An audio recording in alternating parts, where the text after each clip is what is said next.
Hey guys, what's going on? Welcome back to Crypto Hal. Apa kabar semuanya? Semoga kalian baik-baik aja. Kembali lagi dengan gua Fai Muhammad. Hari ini hari Sabtu tanggal 2 bulan 7 2022 jam 15.41 atau setengah 4 sore.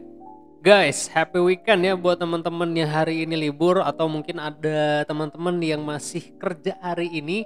Teman-teman harus tetap bersemangat. Semoga harinya menyenangkan. Rencana hari ini dalam pekerjaannya dilancarkan semua ya guys. Buat teman-teman yang sudah mulai liburan, karena berdasarkan informasi banyak juga ya teman-teman yang udah berangkat ke puncak nih ya. Puncak rame banget. Macet banget ternyata di puncak berdasarkan informasi teman gua. Mentang-mentang lo udah pada gajian ya, dan juga sekolah udah pada mulai libur. Jadi teman-teman yang sudah berkeluarga, happy weekend semuanya, selamat berlibur. Gunakan kesempatan liburannya untuk having fun, nggak usah mikirin pekerjaan, nggak usah juga mikirin pasar kripto bagaimana. Biarin aja berlalu, kita having fun dulu ya guys. So, seperti biasa kita akan membahas pasar kripto hari ini bagaimana, tapi gua mau lebih fokus kepada Ethereum hari ini, nggak fokus kepada Bitcoin. Buat teman-teman yang penasaran pergerakan atau newsnya apa aja, bisa disimak pada video hari ini. Tapi sebelum itu kita mau iklan dulu ya guys. BingX adalah trading platform favorit gua guys, yang menyediakan spot market dan juga future trading. Nggak cuma itu, spread dan fee tradingnya pun termasuk rendah buat gua. Buat teman-teman yang mau daftar, gua menyediakan link referral yang ada di deskripsi. Dengan mendaftar menggunakan link referral Crypto Hell, kalian berhak mendapatkan trading rebate sebanyak 5%. Yuk kembali ke topik. Oke, jadi hari ini Bitcoin itu turun 2,17% per hari ini. Untuk Ethereum itu 0,68% ya guys penurunannya. Sedangkan untuk Tether USDT atau USDT itu naik sekitar 0,02% ya guys. Gue lumayan tadi jualan USDT dapat $205 itu 3.057.000-an. Nah, untuk Bitcoin sendiri selama 7 hari belakangan udah menurun, berarti 9,62%, untuk Ethereum 14,15%, dengan total market cap itu berarti $366 miliar, dan untuk Ethereum sendiri $126 miliar ya guys ya. Dengan volume hari ini berarti 15 miliar dolar, dan juga untuk Bitcoin berarti $27. Nah, mumpung hari ini itu hari libur weekend, biasanya volatilitas harga itu bergerak karena para traders atau investor jangka pendek, bisa kita sebut dengan scalper ya, yang bermain di hari weekend, yang memang kesehariannya itu bekerja dari hari Senin sampai dengan Jumat, jadi Sabtu Minggu itu memang digunakan untuk trading. Nah, seperti yang gue bilang barusan, gue ingin lebih fokus hari ini itu ke Ethereum karena memang gue melihat ada beberapa informasi penting yang perlu diinformasikan kepada teman-teman. Yang paling pertama itu adalah 19-21 Juli Ethereum itu ada conference ya guys. Acara ini tuh digelar di Paris, Prancis. Kalau menurut kabarnya sih ini memang acara terbesar Ethereum di Eropa ya guys. Teman-teman bisa mengunjungi websitenya, pertama di CoinMarket Calendar, atau teman-teman bisa langsung ke websitenya, namanya etcc.io. Nah, event ini tuh 3 hari ya guys, 19-21 Juli. Jadi selama 3 hari partisipan itu akan banyak belajar mengenai banyak hal terkait teknologi blockchain. Ya tinggal tergantung siapa speakernya aja sih yang mau partisipan dengerin sebenarnya. Karena kalau dilihat dari websitenya sendiri banyak banget nih speakernya guys. Teman-teman bisa lihat ke sini speaker, terus abis itu di sini ada banyak list siapa aja speakernya. Mana sih tadi? Kok coming soon? Oh, ini baru nih ada keluar. Ini dia para speakernya, dan topiknya memang macam-macam ya guys, mulai dari Web3, terus abis itu ada apa tadi ya? Ada security and privacy, UX UI, ada governance, dan lain-lain ya. Dan mungkin kalau event ini ada di Indonesia dan teman-teman tanya manakah yang menarik ya dari topik-topik yang ada di sini, kan banyak banget ya. Gue mungkin akan memilih 3 topik di sini. Yang pertama itu ada security and privacy, terus juga ada governance, ini governance, terus juga ada DeFi. Kenapa gue ambil ini? Kalau untuk yang security and privacy itu gue lebih ngejar untuk lebih dalam aja memahami keamanan dan jaminan privasi dari blockchain dan smart kontraknya. Tapi kalau untuk yang governance mungkin gue mau lebih dalam lagi belajar tentang DAO. Gue masih bertanya-tanya bisa nggak ya kira-kira DAO ini diimplementasikan di pemerintahan sebuah negara. Nah kalau untuk DeFi-nya sendiri gue mungkin mau lebih tahu aja dari kaca developer sebuah project DeFi dan mau tahu apakah DeFi teknologi ini bisa menggantikan teknologi konvensional saat ini di masa mendatang. Ya tapi sayang aja ya guys, acaranya nggak ada di sini ya jadi minim informasi.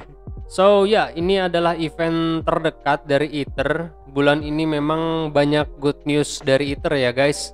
Kayak Ether forknya berhasil melakukan Sepolia merge. Ini kan memang guna untuk menyelesaikan transisi proof of work ke POS ya, proof of stake yang dijanjikan kemarin. Nah setelah merging ini Sepolia itu akan memiliki izin untuk mengatur validator kayak proof of authority testnet yang ada sekarang. Dan setelah itu Goerli atau Praetor akan menyusul merging gunanya untuk memelihara pemangku kepentingan untuk menguji transisi ini agar mengatur validator tetap terbuka. Nah ini sebenarnya belum keset pasti tanggal selesainya transisi dari proof of work ke proof of stake ya guys. Tapi berdasarkan informasi sih ya, memang kuartal 3 dan 4 tahun ini masih masuk ke dalam agenda The Merge Ethereum 2.0.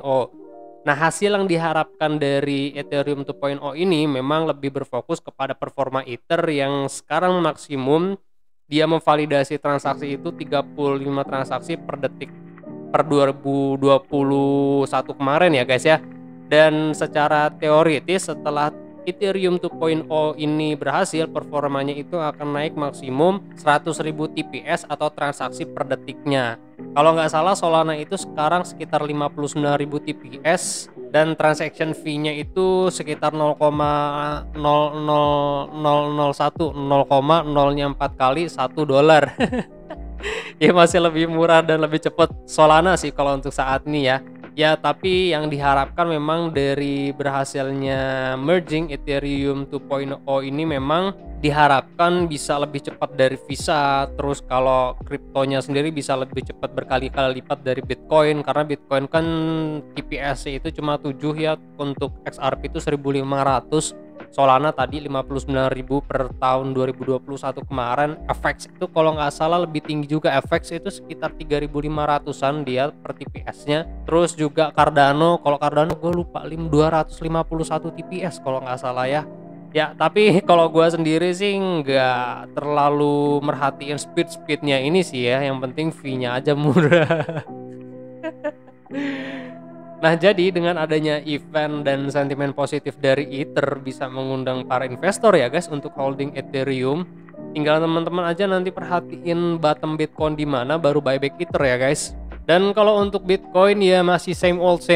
Gua masih prefer perhitungan kecilnya sih di sini ya guys. Berdasarkan perhitungan kan memang support kemarin adalah Fibonacci 786, Fibonacci 886, ini Fibonacci 0764, 18628. Terus ada kenaikan, tapi gua masih yakin bahwa potensi penurunan itu masih ada karena ini broken support dan testing ya.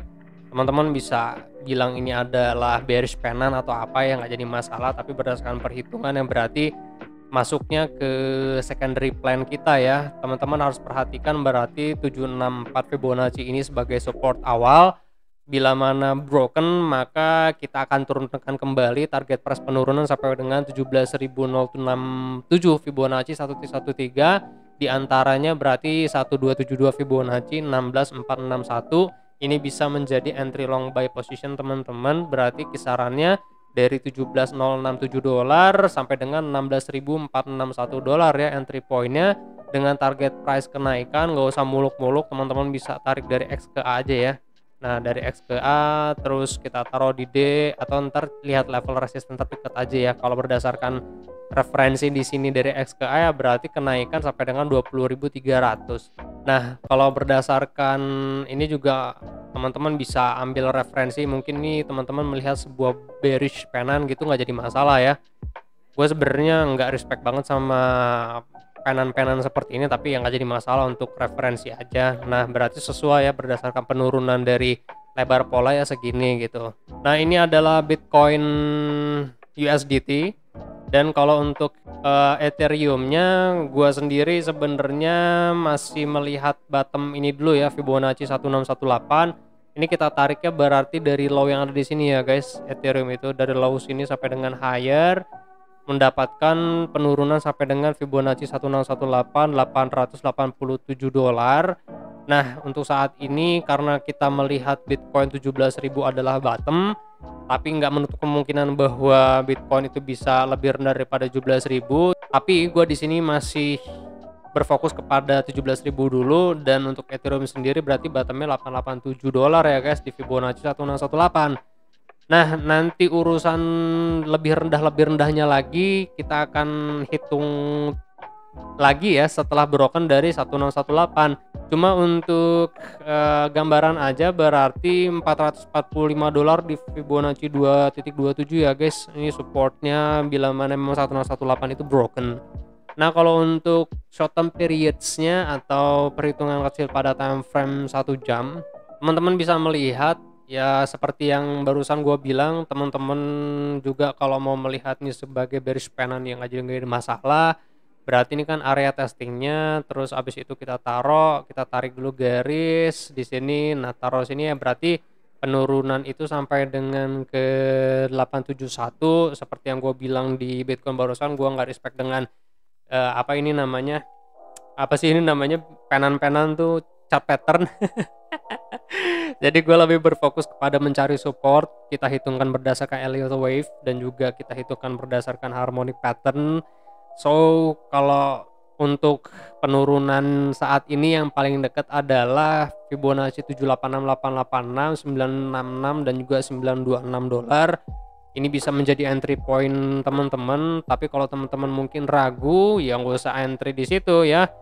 Teman-teman bisa maintain stop loss di kisaran harga $760 ya, atau di $750 lah bila mana memang entry-nya di sini.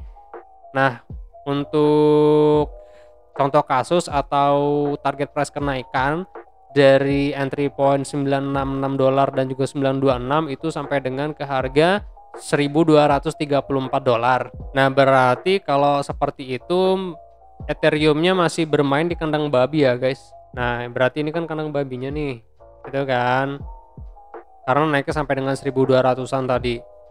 Terus bila mana ternyata Ethereum dia broken support 78688 Fibonacci, teman-teman bisa entry long itu di 1.31272 di harga $829.773 ya guys, dengan besaran potensi kenaikan itu ke 1091 atau 1100. Berarti persentase kenaikan sekitar ya 41 atau 42%. Ini secara teknikalnya. Jadi tinggal teman-teman tentukan aja di manakah entry point-nya. Bila mana memang mau cicil ya berarti di sini bisa cicil, terus di bawah sini juga bisa cicil dengan stop loss berarti 750 atau 740. Kalau kita hitung berdasarkan spot ya 20,18% di penurunannya dari entry point ini ya. Tapi yang pasti adalah untuk saat ini kita tetap harus berhati-hati ya guys dengan market, karena dari sentimen yang ada kan saat ini memang ekonomi global atau makroekonomi kan sedang mencoba untuk kembali lagi normal, kembali lagi stabil. The Fed di US pun lagi mencoba untuk menekan inflasi dan keluar dari resesi. Juga banyak negara yang sedang melakukan hal tersebut ya, biar inflation rate-nya juga nggak naik. Sekarang semua sektor, nggak cuma cryptocurrency aja lagi yang nggak baik-baik aja. Tetap ya teman-teman yang mau investasi jangka panjang harus tetap melihat resiko yang ada untuk saat ini. Jangan juga terlalu greedy. Walaupun ada halving yang bisa menyelamatkan kita 2024 ya, Maret nanti, karena biasanya memang halving itu naik harganya. Cuman tetap kita harus maintain resiko yang ada ya guys, karena semua instrumen investasi itu sangat-sangat beresiko, apalagi di pasar keuangan gitu ya guys. Oke, mungkin ini yang bisa gue sampaikan hari ini. Terima kasih banyak buat teman-teman yang sudah menonton sampai dengan selesai. Besok gue akan update kembali pergerakan Bitcoin dan juga cryptocurrency lainnya. Thank you very much for watching. Gue Fai Muhammad. Kalian jangan sakit-sakit, sehat terus karena sehat tuh mahal. I'll see you guys on the next video. Happy weekend guys.